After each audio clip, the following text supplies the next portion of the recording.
ازيك يا عبد الله؟ ازيك يا صباح؟ ايه يا عبد الله امي مش هنا. عادي يا بنت، في ايه مالك؟ وايه اللي عادي بقول لك امي مش هنا؟ يا بنت بس خش اخش فين يا بنت خش يا بنت. امي مش هنا يا بنت بلاش كلام فاضي يا عبد الله.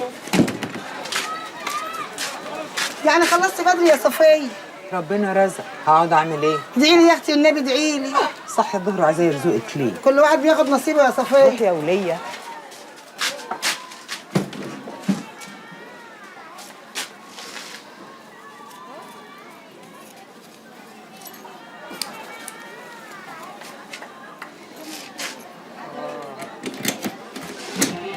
يا بنت يا صباح، انت تربسها الباب ليه؟ انت يا بنت قلت لك بلاش بلاش. خش الدرجة جوه. يلا الدرجة بسرعة. ايوه ياما، ايوه افتحي. تربسها الباب ليه يا بنت؟ كنت نايمة ياما. نايمه؟ ده وش واحده نايمه يا بنت، ده وش واحده نايمه؟ هي ياما امال يعني كنت فين؟ مين اللي هنا يا بنت؟ مين ايه ياما؟ مفيش حد. طيب يا بنت مين اللي هنا؟ مين اللي هنا يا بنت؟ مفيش حد ياما، مفيش حد. هو فين؟ هو فين؟ هو فين؟ مفيش حد ياما. مفيش حد؟ مفيش حد ازاي؟ اهو دايما انت تحت السرير يا واطي، اطلعي يا واطي، مش قادره تصبري؟ اطلعي يا روح امك. والله يا خالتي ما في حاجه حصلت وربنا ما في حاجه حصلت. هتدبلها هتدبلها يا بنت. رحمة ابويا ياما. انت يا بنت هتدبلها، ده انا حاطم رقبتك ورقبتها. ياما والنعمة مش قادرين تصبروا؟ مفيش حاجه حصلت وربنا. انتوا اصلكم مش وش جواز. خالتي والله بس اطلع بره، اطلع بره، مش هشوف وشك. امشي بره، اطلع بره. يا جدعان ما حصلش حاجه، مفيش حاجه حصلت. روح لامك، روح لامك يا حبيب امك. ياما اسمعي. وطيها الكلب هتعمليني يا تنبيعنا يا هتقولي انت هتخليني ماشيه وطيه راسي في الحرب. فاهم ولا لا؟ وطي صوتك ما تطلعش. بتتريق عليا عشان انا ملك القط في الشارع عشان اصطرك واخلص. مش قادره تمسكي نفسك يا مالك راسي. صوتك ما يطلعش يا بنت اللي قدامك، صوتك ما يطلعش. لا رحمه المفروض الجوازه دي في الظهر ضربه دخلك شرب. خرسي والله يا اما زي ما بقول لك كده هو ده اللي حصل، والله هو ده اللي حصل، ما حصلش اكتر من كده. والله لما تحلف لي من هنا لاخر الاوضه ما صدقك. ايه واد اللي دخلك اوضتهم وامها مش موجوده؟ كنت عايز اقول لها حاجه. يا سلام، عايز تقول لها حاجه؟ طب استلقى بقى اللي هيجرالك. شوف عبد الله، تعالي يا صفيه، امشي اطلع بره يا واطي، امشي قلبي وربي غضبانين عليك، امشي.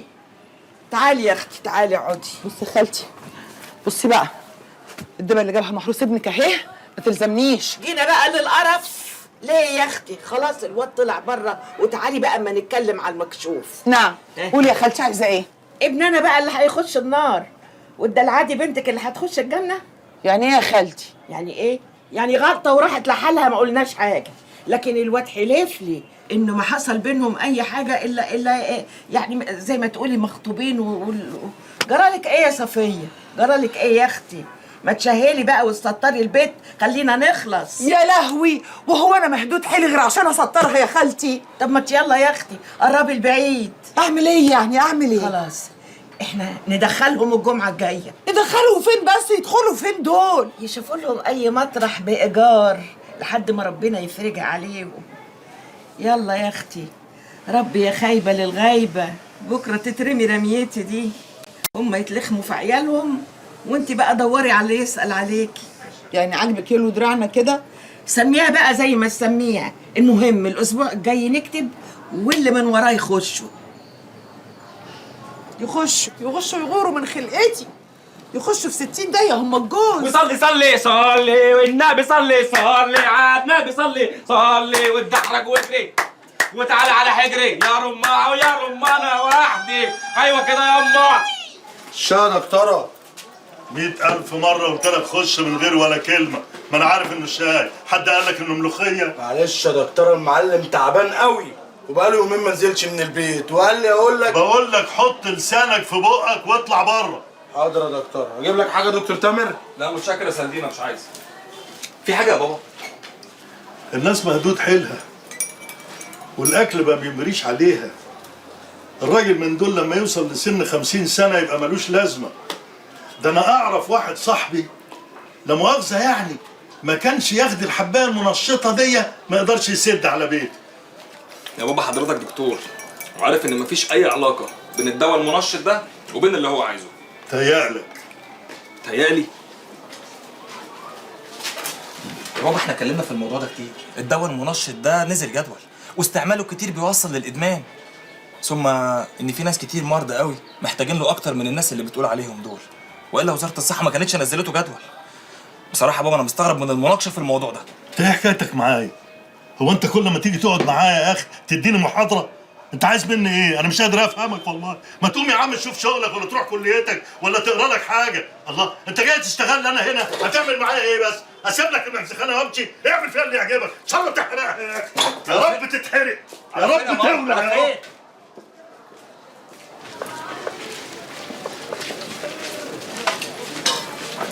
سلام. امال سالت الواد عليك قال لي لسه ما نزلش من البيت. انا لسه ما نزلتش، مش عارف يا دكتور، تعبان جسمي كله كده حاطط. معرفش انا نمت امبارح ولا ما نمتش. لا لا حلوه، خد يا اخويا، خد ده هيخليك زي الحصان. امسك. ايوه كده الله يكرم اصلك اهو كده كده الواحد ترجع الدمويه في وشه تاني. انت هديك عندي فلوس ولا قبضت مع العيال الصناعيه امبارح؟ يا سيدي ما تشيلش هم، انت كلك فلوس، انا شايلك للكبيره. وصيلي بس على شاي. سردينا شاي وصاير الدكتور. حاضر يا معلم. اتفضل. سكت. يلا اتكل على الله اهي اهي يلا. خلاص شيلي امسك. خد يا عم شيلي شيلي. اتكل على الله يلا. يلا يا ست الجنيه ده قديم يا عم. قديم قديم. هو احنا بنديها ميه قديمه يعني؟ ايه ده في ايه؟ في ايه؟ ايه ده؟ يلا ماشي ماشي قاتل. ايه الشباب؟ ايه ده؟ في ايه؟ انا محتاج اقعد معاك انت والاخ بدال شويه، ممكن؟ ليه في حاجه ولا ايه؟ ما تخلص يا عم حفظ، انت هتقف ترغي ولا ايه؟ يا عم استنى بس، في حاجه يا باشا ولا لا لا لا لا، مستنيكوا في القهوه يا جماعه. ماشي. انت عملت ايه يا؟ عملت ايه؟ عملت ايه؟ والميه فيها حاجه ولا ايه؟ ما طول عمرنا في حاجه. عملت ايه؟ ما عملتش حاجه، ببيع ميه يا حفظ. في ايه؟ تعالى تعالى نشوف. خلي بالك يلا برع من العربيه بسرعه تعالى. القهوه بيه. شكرا. الأستاذ حمزة بينقي رجالته بعناية شديدة جدا، بالذات لما عرف إن أنتوا بتقدموا خدمات جميلة لأهل الحارة. احنا بنقدم خدمات للحاره يا حفظي؟ عمرنا ما عملنا كده. الله الله على التفاني والتضحية. هو أنتوا يا جماعة لما بتقدموا مية حلوة والناس تشرب مية حلوة، مش دي خدمة؟ ايوه بس احنا بناخد فلوس على كده. وإيه المانع يا سيدي؟ إمام الجامع بياخد فلوس. أنتوا يا جماعة مش عارفين قيمة العمل اللي بتعملوه. طب هو الاستاذ حمزه ده ولا مؤاخذه يعني بيشتغل ايه؟ أستاذ حمزة عنده شركة مساكن سابقة التجهيز. يعني ايه مساكن سابقه التجهيز؟ يعني مساكن اتسكنت قبل ما تتبني. الله الله على الوعي. إيه ده؟ مش جاي؟ رايحين السنترال نكلم ابوك. لا روح انتوا سلمون عليه. يا واد ما تقوم، قامت ايامتك. اتكل على الله ياما دلوقتي. حاضر كتك القرف. يلا. يعني من الاخر كده الاستاذ حمزه عايزنا في ايه؟ الأستاذ حمزة نازل انتخابات مجلس الشعب في الدايرة عندكم، وعايزكم تقفوا معاه. طبعا ده بمقابل مادي كبير، ويا سلام بقى لو نجح في مجلس الشعب هتبقى امكم ده عيالكم. لا من ناحيه الدعاء في شك، انما ماشي شغال ولا ايه يا بلال؟ انا بصراحه مش فاهم حاجه خالص. لما تقابلوا حمزة بيه هتعرفوا كل حاجة. المهم الدعاية الانتخابية هتبتدي من بكرة. طب مين بقى اللي هيبيع الميه في الحاره؟ يا جماعة يا جماعة المية دي أي حد يشتغلها.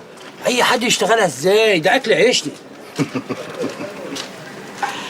حمزة بيه بعت لكم هدية تعارف، دي حاجة كده بسيطة يعني، 1000 جنيه. على فكره الميه دي شغله اي حد.